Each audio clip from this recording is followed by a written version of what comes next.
Okay.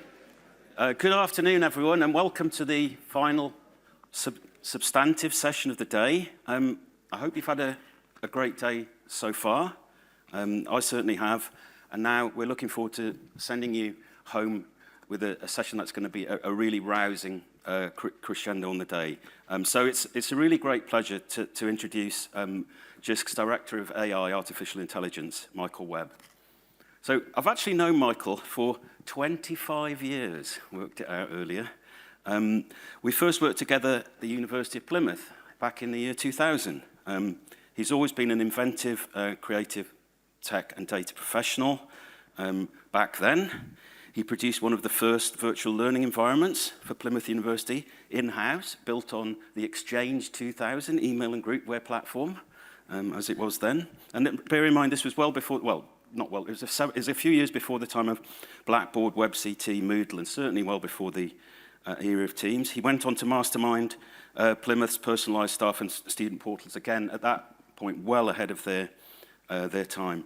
But I'm afraid, like the famous Salford folk duo, Brian and Michael, Michael and I split up and went our separate ways during the noughties. I went to become IT director at Loughborough University, and Michael went and took the equivalent role in University College Newport, which later became part of the University of South Wales. However, I'm pleased to say that 10 years ago, and rather like those other famous Manchester duo, the Gallagher brothers, the band reunited in Jisc. Michael's first big project when he joined Jisc was the Heidi Plus Heidi Labs project. It was actually a joint project between HESA and Jisc, showed that we could work well together well before the point that we actually merged. Michael was also one of the founders and driving forces behind the original incarnation of Jisc's learning analytics. And more recently, he's become the director of AI. And actually, 3 to 4 years ago, that was a fairly quiet gig. And then, and then something happened. Along came ChatGPT, along came generative AI, and, well, I won't go any further because then I'll be impinging into what might, but needless to say, it's all been a bit of a whirlwind ever since. So yeah, Michael heads up Jisc's AI offer to members, which aims to allow the sector to embrace AI with confidence in support of human-led education. He's a very sought-after speaker on the subject. In fact, we were quite lucky to get hold of you today, Michael. I'm sure you had. And he's right at the centre of the national policy debate. So, Michael, if I could ask you to come and speak to us on data, the lifeblood of AI. Michael Webb, thank you.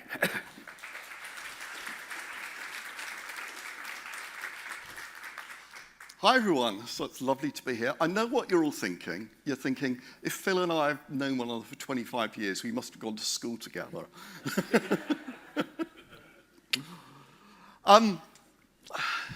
So I'm going to do a little bit of future gazing, I guess, and talk a little bit about the kind of things I think that we need to be doing with our data to make sure that we can make the most of AI.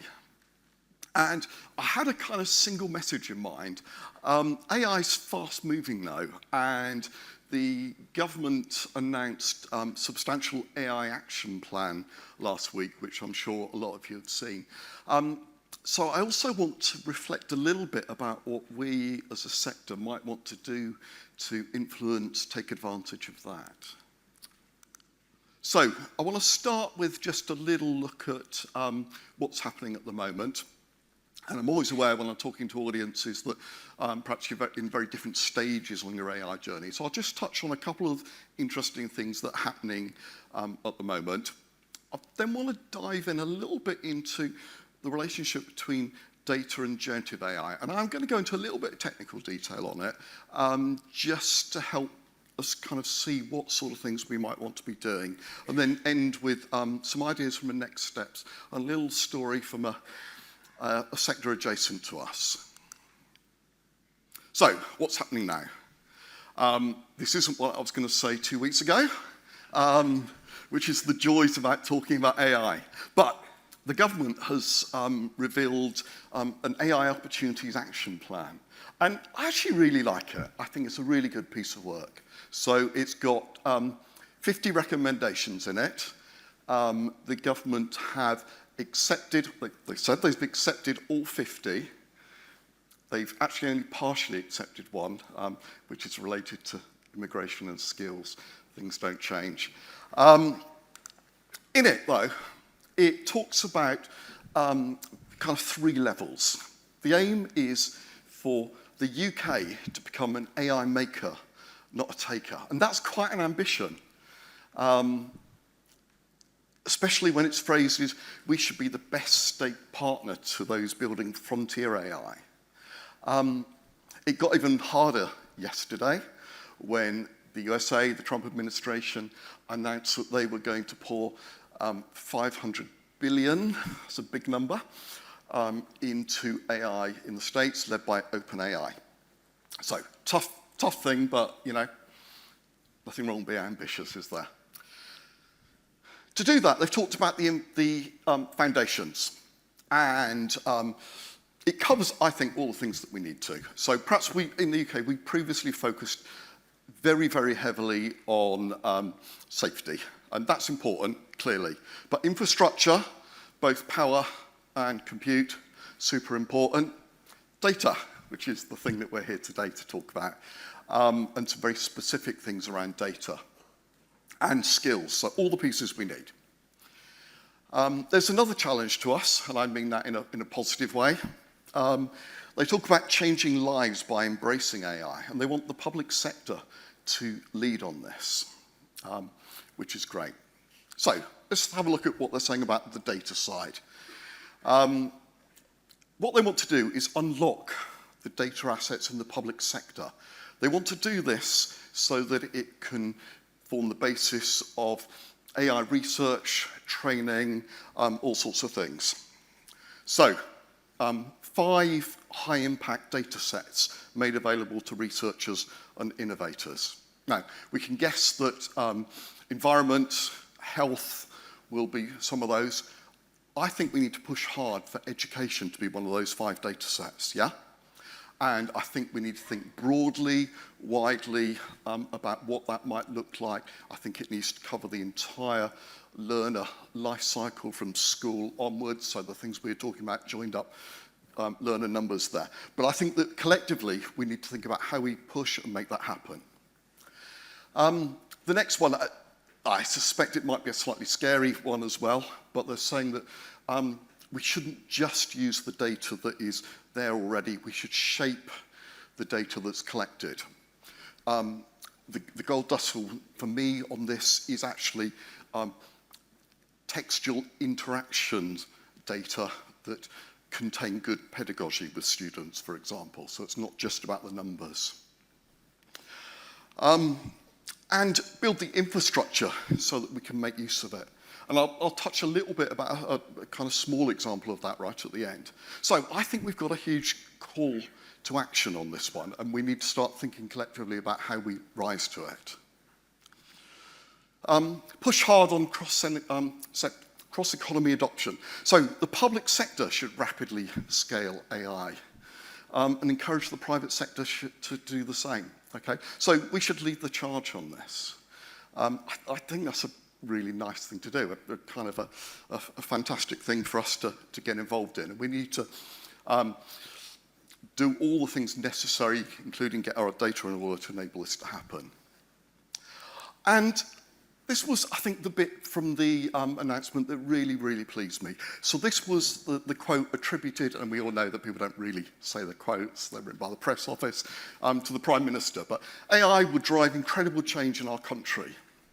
From teachers personalising lessons to, I won't read the whole lot, he led with an example from education. Isn't that fantastic? And a huge change to where we perhaps traditionally see technology being driven from. And the approach that talked about was this kind of scan, pilot, scale. Very much aligns with the approach we've been taking in Jisc over the last 4 years. So in our team, we've been doing a lot of scanning about solutions that might work well, We've been piloting, so each year we've been done between 3 or 4 different pilots with between 5 and 10 institutions. We've got a good understanding of the kind of thing that worked, and we're now looking at all the things that need to be in place to scale this. Across the bottom, data maturity. So super important. The time saving. So the Prime Minister talked about that AI saved times. And previously, I think this has been a little bit of a hypothetical discussion. We've talked about the potential for AI to save time. We now know that it really does. So one of the pilots that we did, which will be really familiar to the FE people in the audience, perhaps less so to HE, was Teachmatic. It's a fairly straightforward tool to understand. It does a whole bunch of things that teachers regularly do. So here I'm creating a lesson plan. In Jisc, we piloted it with about 10 FE colleges, looked at the time saving, and we got back an average of, say, 3 hours saving. Okay, that was an average, some people much more. The good thing was this correlated with about 3 or 4 other studies in this space around this and similar tools. So we got a fairly consistent message that a tool that tackled a particular task genuinely did save time. And 3 as an average, so you're a data audience, you know that that means for some people it was actually much more. Some people were reporting, 6, 7, 8 hours time saving, depending on where they were with their career. So really good. Tool that really captured people's imagination, and there's a reason I want to pick this one, which will come clearer later. Notebook LM. Google tool. You can do some cool stuff with it if you've not seen it. So here, I'm just going to put a whole bunch of documents in. This is actually our AI literacy guide that we did for students. I can put it in and I can get it to do stuff. So I'm going to get it to create a study guide for me. So I've turned documents into one format, into a way that works for me, that it's useful for me. I can then do other things. I can chat to it. I can ask it questions. I suspect some of you, or quite a lot of you, have seen its final fun feature. I can turn it into a podcast. Now, slightly annoying American voice alert incoming. All right, diving into the world of AI today. And from the looks of your notes and articles, you're really trying to get deep into this. Yeah, seems like you want to go way beyond the headlines with this one. Definitely. We're going for a real deep dive today, uncovering the how and why of it all, especially with these generative AI tools everyone's talking about. It's definitely captured everyone's attention. For sure. So let's talk about that generative AI. Seems like everyone's using it to write movie script. So, is that for you? Maybe not. But the point is that as a consumer, I'm now in control of how I can interact with content. If I want to read the original, I can. If I want a podcast of it, I can. Turn it into pictures. It's fantastic. One of the things that we've done is spent quite a lot of time, my colleague Sue's led this work, talking to students about how they use Gen AI. And they've really been leading the charge on this. And perhaps there's a perception that what they're doing is all in the red, pasting questions in, submitting it, and essentially cheating. And yeah, that is happening. But much more is happening over on the more acceptable side. Using it as a research tool, exploring concepts, coaching, creating structure, all of that good stuff. And you might think, well, why are they doing that when we know it gives incorrect answers? And multiple reasons. First of all, they understand that it will not always get things correct. But they also understand it's always there. It's infinitely patient. You can ask it as many times as you want. And to be honest, the best teacher in the world will get fed up. ChatGPT won't. It can be a fantastic communicator. It can rephrase things so that you can understand. We all know that perhaps ability to explain complex concepts is not evenly distributed. So I think that we kind of need to look and follow, in a way, some of the interesting things that our students are doing, and perhaps do the same ourselves. Right, and now I want to dive into a little bit of theory, if that's okay.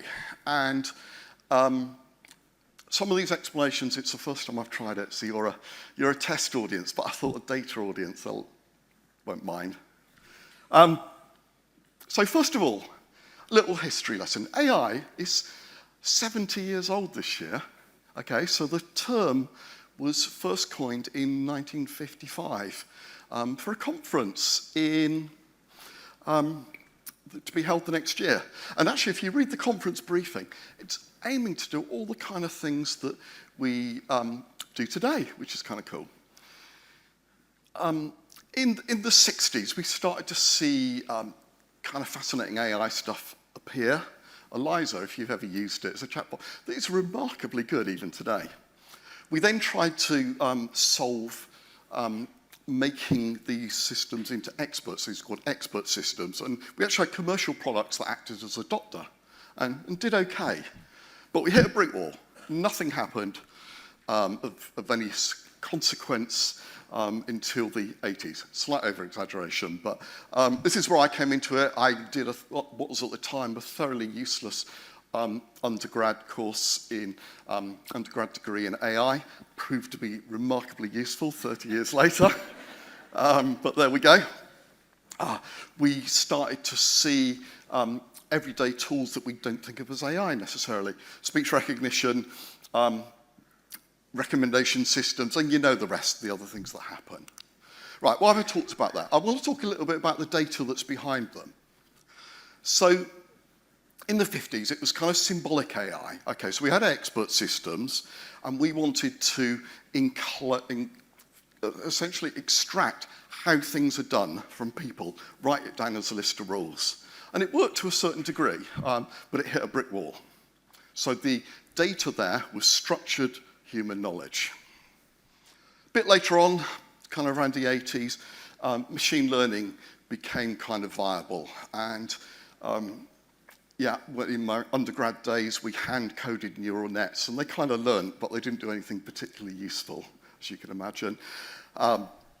The data that was needed for those was very traditional data that you'll be used to, numeric, well-structured, labeled, and from that we got things like recommendation engines, spam filters, all that kind of stuff. Deep learning came along, gave us ChatGPT, and the first wave of driverless cars, the game of Go, and this is when we start to move to working with very unstructured data, text, images, all of that kind of stuff. Which brings us really to where we are today with hybrid systems. And with hybrid systems, they combine all of those, all three, and I'm going to show you an example. So we need to get our kind of data management in place for all of those sides, not just focusing on the traditional stuff in the middle, structured data. So that's the stuff we're all used to. Downloaded it from the HESA website, did a graph, or I think I might have nicked it off the website. You're all used to that. We've probably not made as much use of this as we should have done in AI. In outside traditional machine learning that uses that kind of data is still probably the bedrock of most AI use. Yeah. I always get asked questions about environmental stuff, so thought I'd give a positive environmental thing. This is predicting floods. You might want to say that if we didn't use all that power, we wouldn't have the floods. We'll leave that for another day. I'll be in the bar later if anyone wants that discussion. Yeah, so first of all, that side, still super important. Right, Gen AI, what does that mean for data? So, and this is a bit that we've been having lots and lots of fun talking about around copyright legislation, because it's quite a bit kind of a bit tricky when you get into the detail. So the first wave, doesn't it feel weird talking about the first wave and the second wave of Gen AI after such a short amount of time? The first wave, we're all used to ChatGPT, trained on loads of text. You asked it a question and it would give you an answer. Great at language, terrible at facts. Still, kind of useful. So kind of look like that. fairly basic. You asked it something, went to the model, came back. Right. There was some attempt to say, right, what happens if we train a large language model on facts? Won't it tell facts? Didn't, still made stuff up, and that's kind of obvious, right? So we quickly moved to where we are with the current wave of Gen AI applications. This is typically called things like retrieval, augmented generation. And what it's doing is combining our traditional knowledge sources, so databases, our text documents, and I'm going to go into a little bit about what actually happens to the text documents, with the power of large language models. So the language models do the bit about turning into nice text. The knowledge comes from our traditional databases and our traditional knowledge sources. And this means that we can now chat to ChatGPT, Copilot, whatever. It will look stuff up and largely tell us the truth. What's happening behind the scenes? I just want to have a little look at what's happening with the actual text. And I'm going to look at this from a word perspective, because it's kind of easier to see. And I'm hoping that this will persuade you that words are data too, and they should be treated just the same as the rest of the data. So what happens, both at the training stage, but also in the retrieval stage, and that's where I want to go, is that words and sentences are encoded as the meaning of the word, not the word itself. Okay, and this is done by looking at it relative to other words. So it happens in multi-dimensional space, but we can't imagine multi-dimension, so I've got a 3D diagram instead, which is easier to see. So on this, the meaning of the word banana, apple, and plum, they're closer together in 3D space. Tomato, it's really a fruit, but we think of it as a vegetable, a bit further away. We've got some animals down the bottom, mouse, cat, dog, close together. And because we're encoding the meaning, not the word itself, mouse is not up with the computer stuff. It's there with, down there, okay? So what we've done, we've taken our text documents, and you imagine now what happens is that your text documents are broken up into short chunks of text. They are encoded in a similar way, so you could take the average of the meaning of all the words. There are more sophisticated techniques. They then go into a database behind the scenes. Yeah, so it becomes a structured database in what's called a vector database, basically, so that you can then match text to similar text and produce answers. This only works well if we manage our text with the same rigor that we do our traditional data. You can also do lots of other interesting things once you've encoded your data like that. So, recommendation engines I've talked about before. Two ways they work. One is, what do people like me do? The other, though, and this is actually taken from a well-known fashion retailer I clearly know nothing about, and I asked one of my team to come up with the description of the fashion item here. So they're actually, when you see you bought this, you might want to buy one of these. Actually, all that's happened is the text description, a durable dress crafted for comfort and style. Who's got one of those today? Yeah, it just turns that into a vector, big long list of numbers, and it literally just computes which other phrases are near to that and says, right, you probably want one of those. So once we've managed our text in this way, can turn it to data, we can do all sorts of cool stuff. So, why does it matter? Like labouring a point, we need to widen how we think about data. And if so, new possibilities emerge. So I want to now show you one of those potential possibilities, if that's okay. So today we've officially launched the new learning analytics service, which is fantastic, and it looks really, really nice. I now want us to imagine the next version, or the version after that. And this is, I'll explain what you're going to see. So this is a little bit of a mock-up, but it's also kind of real, okay? In that it's a GPT. I've given it access to fake student data, fake assignment briefs, fake versions of advice we give to students. And so in there we've got our structured data, our unstructured data, and I've also written a bunch of rules about what a learning analytics advisor behaves like, okay? So this is like our 1950s style AI. So all three parts. Now, actually, I'll just go back. The other thing I'll say is that, so you're all data people, and I imagine you all kind of love numbers and graphs and stuff like that. Now, it might surprise you. I love them too. Some people aren't so keen on them, find them quite hard to interpret. So, and I think perhaps this is a little bit behind what we were talking about, senior management and data literacy. So, in this scenario, and this goes back to my notebook LM, I am a person that likes text and not diagrams and numbers. So I go and say, hey, which student should I be concerned about today? Analysing, so it's doing traditional data analysis. It's told me I need to be concerned about Taylor. It's given me a few bits and pieces there, but it's not told me about how he's doing with his work. So I sort of say, have they done in their assignments? So looks up traditional analysis.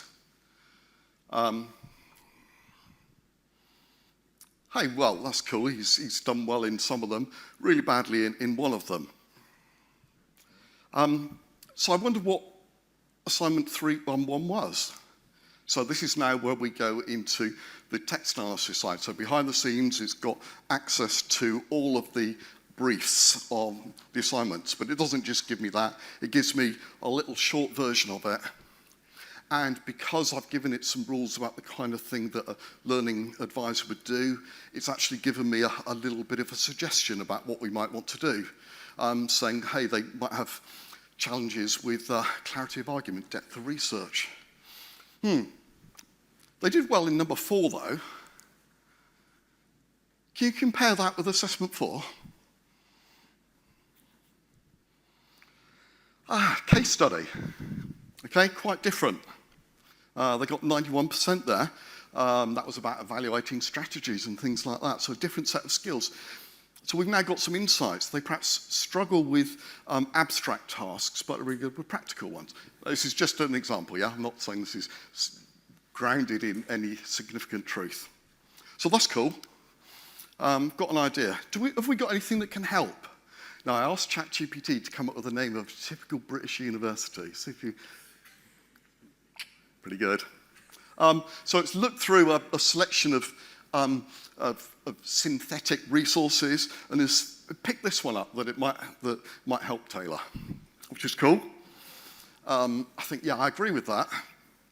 I'm going to just email him and say, can you have a look at that guide? An encouraging email.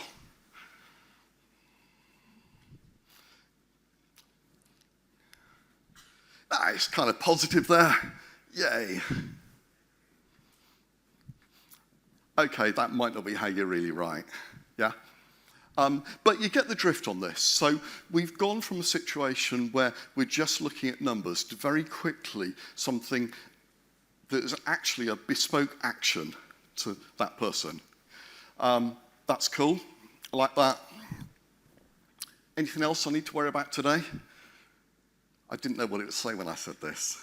And I just thought I'd put it in because I quite like this, because it made me feel good about the world. Wouldn't you feel good when you got that? Yeah? So obviously that's a slightly fake example, but I think it really shows the power of combining traditional numeric data with the knowledge of how things are done and the well-curated, well-organized set of text that we have. So I think those are the things that we need to start concentrating on. I want to end with an example, a real-world example, recently of where I think this has been done fantastically well. And it's from the Department for Education in England. So I picked this because it's a schools-based, so it's really close to what we do. And I also think it's just actually a really fantastic piece of work. So, disclosure that I was involved a little bit in this on the steering group on it, so slightly biased, but not going to claim any credit at all. This was all DFE's team and their partners that did the work on it. So first of all, what problem do we want to solve? So they spent a lot of time talking to teachers, leaders, and administrators, finding out what actually took their time and what they were up for trying to tackle. So teachers, obviously the bulk of the workforce, marking. Now, marking as a whole is a complicated subject in terms of the human side, the interactions and things like that. So we don't have time to go into that. We've got some stuff for leaders there, making sense of classes or cohorts of data. That feels remarkably like the kind of stuff that we heard about this morning with senior leaders, actually. Okay, so they decided to concentrate on marking and do a deep dive into the data that was needed to get an AI system to mark efficiently or accurately. So, first of all, they focused on English and at a fairly rudimentary level, but it was where a huge amount of time marking took place. And they looked at an existing tool to see how it marked in terms of identifying issues compared to national curriculum. And it got about 33%, so pretty useless. They then thought, right, what happens if we add GPT to it, so Gen AI? It got up to 67%. Yeah? So, yeah, big improvement, but still in reality not useful. What they then did is spent some time mapping the national curriculum and turning into data, basically. So data that could be used to augment GPT. So once that data, and this was basically a list of all of the things that you have to do, learn at that stage, just well encoded. It got up to 85% accurate, and when you put it all together, it got 92% accurate in terms of marking, which in reality is above human equivalence if you look at stress teachers doing it late at night, all the time, things like that. So it's not perfect, but it's really, really good. It also gave a nice soundbite for the minister to say, hey, we've now figured out a way to get marking up accurately up to 92%. It looked like they pulled the figure out of the thin air, actually, the way the press release was put together. You had to trawl through a 100-page report to find out where it happened. But I thought it was a fantastic story. Okay, so we know what's needed. Now invest in getting that data out. So this was the headline, sell the benefits, not the features. So the thing was just a store of curriculum map data. Invested £3 million into this to make that data available to developers so that they could crack on and start creating these tools. And this, you know, if you think of the number of kids in school, this is a significant intervention at scale, the kind of things we were talking about. So that was in August, got that off the ground, and then last week, otherwise the story would have had a weird ending, they then put £1 million in for companies to build solutions based on the data. And these will be evaluated over the next year. So what we've seen is an end-to-end problem, data gap, solve the data gap and make it available to the right people, and then create some tools. I think a really quite ambitious scale. Hats off to DFE colleagues for actually managing to carry this across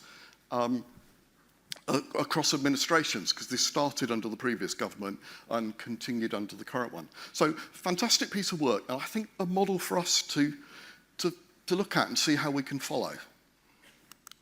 So that brings me to where I want to end with 5 actions for data leaders.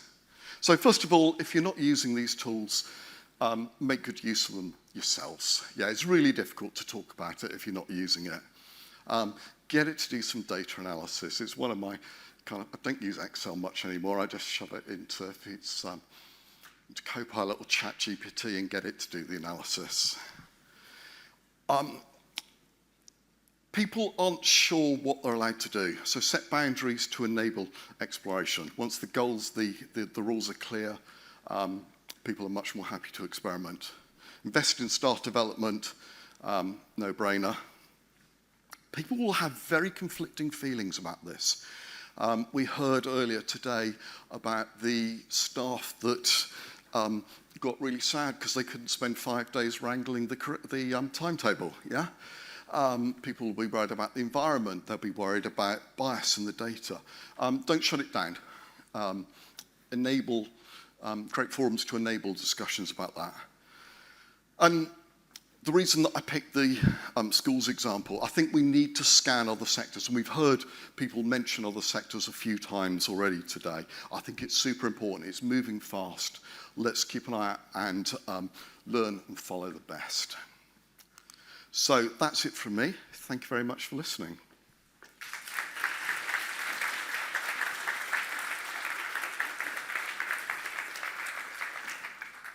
Okay, well, thanks very much for that, Michael. It's an excellent presentation. And by the way, if you're looking for any guinea pigs to test that third-generation learning analytics, can I volunteer my daughter, who's a second-year undergraduate on the South Coast University, that's right up her street?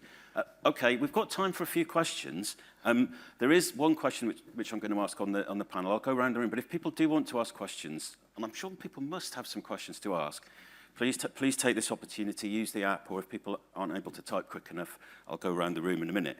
So the first question then from Adam Campbell. At the start of the day, and Michael, you were just referring to this point yourself, at the start of the day it was noted that universities don't make good use of data in the traditional sense, graphs, etc. Is hybrid AI too much too soon, or an opportunity for us to improve data usage? It's an opportunity if we hone in on the problems that we want to solve. And that's why I focused on the DFE example, where they had decided on a single thing that they wanted to improve. From that, actually, the hybrid AI bit is relatively easy, to be perfectly honest. Once you've decided what you want to do and what the data is, the next stage is quite easy. So I don't think it's a step too far. But I think collectively identifying what problem we want to solve perhaps is a challenge, but we should need to do that anyway. So, no, I'm much more optimistic, I have to say. I think it's perfectly viable that we go down that direction. Okay, thanks for that. Right, I'm looking around the room. Are there any hands? I'm fully conscious that we're between everyone I've got and beer. There must be some questions. So, all right, it's late in the day. You're just working up your energy. So, Michael, I've got one for us. Yeah. You talked about those 5 slots, those Yeah. 5 berths for training sets. Yeah. Now, I'm taking it as read that people in this room think that education should be one of those five. So taking that as read, what do we need to do to seal the gig? What do we need to do to land that one? What can we all do together? So I think the first thing that we need to do is to engage cross sectors, and by this I mean school levels, yeah? I think that we can't see this as wholly a tertiary education problem at all. It starts when people join school. So first, I think the first thing is we need to bring other people into the conversation, experts from all of the sectors.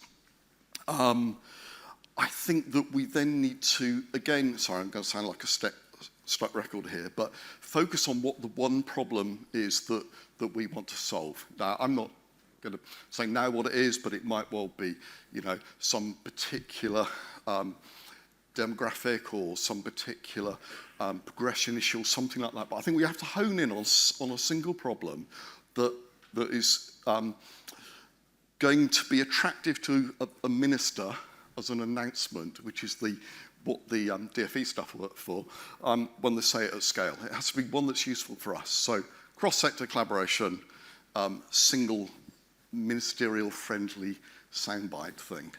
Okay, well, thanks for that. Right, the questions are starting to flow through on the app now, so thanks for that, audience. As data professionals, this is from Will Johnson, Yeah. what can we do to make the data most available for use in AI systems? Do we need to build our reports differently, for example? No, I don't think you do. I think that all the stuff that we heard today will enable both your normal day-to-day data stuff and AI. So on the very first diagram that we saw at the start with the offensive and defensive, the stuff that we saw in there about data catalogs, ownership of data, all of that stuff. You need to be doing it anyway, but doing it well is just going to give you even more bonuses. Okay, thanks. It's quite a fun one from Katie Holmes. Oh, so that just jumped on the screen. We know that AI can give incorrect answers, and our senior leaders may not feel competent, sick, to interpret the graphs correctly. How can they trust the insights delivered by AI? Which I think is an excellent question. Yeah, absolutely. So this is why I had the staff skills bit there, and we absolutely need to manage upwards and ensure that that's all part of that. All levels of institutions are doing that. In our team, we're working on something aimed at senior staff, and in a way, it's partly about branding it, isn't it, so that it sounds super attractive. Because absolutely, we need to make sure that all staff, including senior staff, understand the difference between rocking onto ChatGPT and asking it a question and getting a relatively random answer, and using a well-built system like the one that I kind of showed, the diagram that is accessing your university data, which is almost certainly not going to make stuff up. So, it's staff, it's AI literacy at all levels, done in ways that is attractive to everybody, unfortunately. No shortcut to it.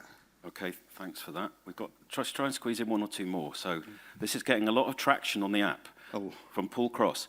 Governing this AI journey is challenging. Which are going to be the most critical / challenging aspects long term? E.g. effective consent management, monitoring uptake and usage, controlling costs, financial and environmental, which is an excellent point, measuring success. So all of those things are really things that we should be doing for all IT and data projects anyway. And I think the really important message here is don't treat AI projects differently. Yes, some of the technology things, some are different and things like that. But in the end, it's just a project like anything else. So all of those things that Phil read out are all things that we do normally. Let's not throw out thinking about return on investment just because it's cool, fun AI stuff, for example. So, yeah, just, do all the good stuff that you always would do. And then one last question then, and this is shrinking down a similar issue, but to a sort of more bounded scale. So you talked about setting boundaries. This is from Vicky Johnson. Yeah. Talked about setting boundaries to allow people to explore AI potential safely. Yeah. What do you think those boundaries should be? Very straightforward one, to be perfectly honest. And again, this is just a same as any other IT system. Very straightforward message. Don't put any personal or private data into any system that your institution doesn't have a contract with that's been thoroughly reviewed. It's really common sense stuff. And it's not because that when you use an AI tool, it'll go into the training data set. There's huge amounts of myths about the likelihood of that happening. Yeah, it's because if you put your data into an unknown tool, someone's going to be holding it who knows where, doing what with it, hackers might get to it and stuff like that. So all your normal concerns stay there with AI. Other than that, I would say, crack on. Right, well, and crack on we will. So perhaps we can crack on by thanking Michael once again for an excellent presentation.